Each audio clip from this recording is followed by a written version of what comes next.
falar do segundo item do nosso programa, que é a verificação da autorização ambiental, da licença ambiental para desenvolver determinada atividade econômica que pode estar sujeita a risco de desmatamento.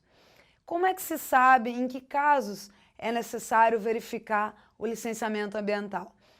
Nós temos no Brasil diversas normas ambientais definidas em nível regulamentar, ou seja, num nível inferior à legislação, através de resoluções do Conselho Nacional do Meio Ambiente, o CONAMA. A mais importante dessas resoluções é a resolução número 237 de 97, que estabelece uma lista, um rol não exaustivo de atividades sujeitas a licenciamento ambiental. Ali vão estar definidas várias atividades relacionadas a riscos de desmatamento, sobretudo as do agronegócio, mas também empreendimentos de mineração, de infraestrutura, etc. Então, essa é a primeira referência básica. Em seguida, é preciso verificar qual é o ente federativo competente para licenciar aquele empreendimento. Em regra, conforme determinado na Lei Complementar 140 de 2011, a competência para fazer o licenciamento ambiental, ela é dos estados e do Distrito Federal, não é da esfera federal. O licenciamento pelo IBAMA, ele é excepcional, ocorre em situações excepcionais.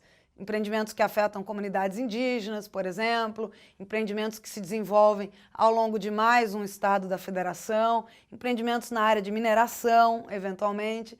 Esses são empreendimentos que podem ser da competência do órgão ambiental federal, que é o IBAMA. Mas, como regra, o licenciamento é de competência estadual. E mesmo que seja de competência federal, existem instruções normativas do IBAMA que eventualmente delegam a competência que seria dessa autarquia, que seria do IBAMA, para os estados, para os órgãos ambientais estaduais. E onde é que se busca essa informação sobre o licenciamento, né? Seja ela a licença ambiental federal, seja ela estadual. Onde é que se busca essa informação? O IBAMA, já há vários anos, criou o chamado Portal Nacional do Licenciamento Ambiental, que está disponível online. Esse portal ele é alimentado pelos órgãos ambientais estaduais e pelo próprio IBAMA, sendo que, como é natural, a agilidade dos estados para atualizar as informações que constam desse portal, ela varia. E varia também o grau de detalhamento das informações que cada estado, cada órgão ambiental estadual insere nesse portal. Então, existem órgãos ambientais que atualizam diariamente o Portal Nacional do Licenciamento Ambiental. É o caso da CETESB, que é o órgão licenciador do Estado de São Paulo, que atualiza diariamente o PNLA. E existem órgãos ambientais estaduais que, às vezes, passam 2 meses sem atualizar o Portal Nacional do Licenciamento Ambiental.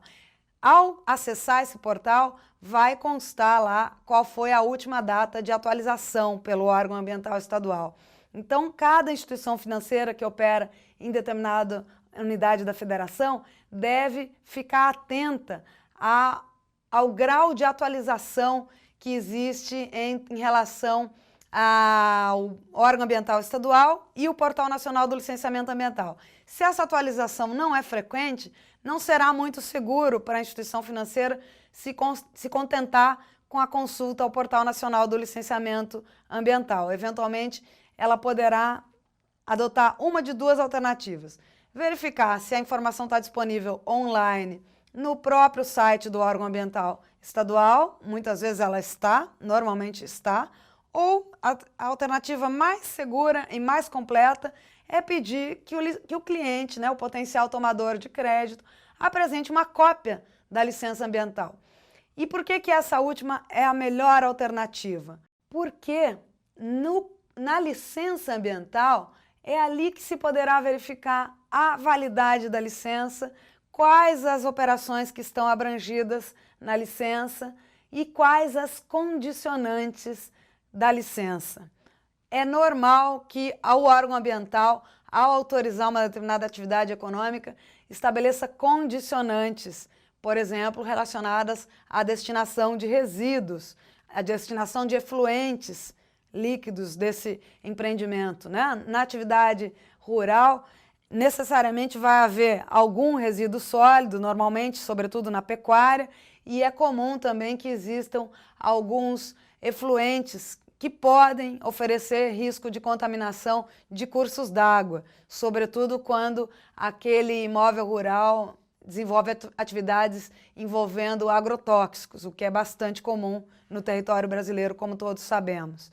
Então, é necessário verificar a validade da licença, porque ela poderia estar vencida, o empreendedor poderia ter a licença ambiental, mas ela já está vencida, e é necessário verificar as condicionantes, e em relação às condicionantes, o ideal será verificar junto ao tomador de crédito se elas estão sendo cumpridas.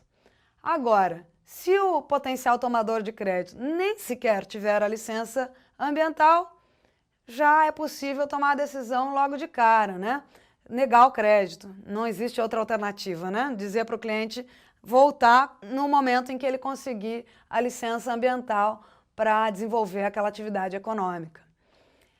Uma outra verificação básica em relação aos riscos de desmatamento é aquela que diz respeito à autorização para a supressão de vegetação junto aos órgãos ambientais estaduais. Por quê? Porque todos aqui devem saber, todos vocês que estão me ouvindo devem saber, que na realidade existe o desmatamento legal e o desmatamento ilegal. O desmatamento legal é aquele autorizado pelo órgão ambiental estadual. O desmatamento ilegal é aquele que representa uma infração ambiental, que representa um risco de responsabilização também na esfera civil e na esfera criminal, que nós vamos falar em seguida. O desmatamento legal, ele não apresenta qualquer risco de responsabilização, seja na esfera administrativa, pelo órgão ambiental, aplicando multas ou revogando a licença ambiental ou qualquer outro tipo de penalidade, nem na esfera civil, não vai haver risco de indenizar, de reparar qualquer dano ambiental, e nem na esfera criminal. Mas para que o desmatamento seja considerado legal, é preciso que o empreendedor ou o produtor rural tenha autorização para suprimir a vegetação que ele precisa suprimir para desenvolver o empreendimento dele. Alguns poucos estados brasileiros disponibilizam essa informação sobre as autorizações para a supressão de vegetação online. Alguns órgãos ambientais estaduais disponibilizam isso online, mas nem todos. Se eles não disponibilizarem essa informação online, é claro, é preciso solicitar ao cliente que apresente o documento contemplando essa autorização e em que área essa supressão de vegetação exatamente foi autorizada. Outra verificação muito básica em relação à autorização para desenvolver uma atividade econômica que impacta recursos naturais é a outorga, chamada outorga para exploração de recursos hídricos. No agronegócio, na atividade de mineração, e em algumas obras de infraestrutura pode ocorrer também, sobretudo, por exemplo, usinas hidrelétricas, é necessário que esse empreendimento tenha também a outorga para a exploração de recursos hídricos. Essa verificação vai ser feita junto à Agência Nacional de Águas e órgãos estaduais competentes dentro do Sistema Nacional de Gerenciamento de Recursos Hídricos. Então, nesses casos, não basta licença ambiental, não basta autorização para a supressão de vegetação, se é que vai haver supressão de vegetação, é preciso solicitar também a outorga para a exploração de recursos hídricos.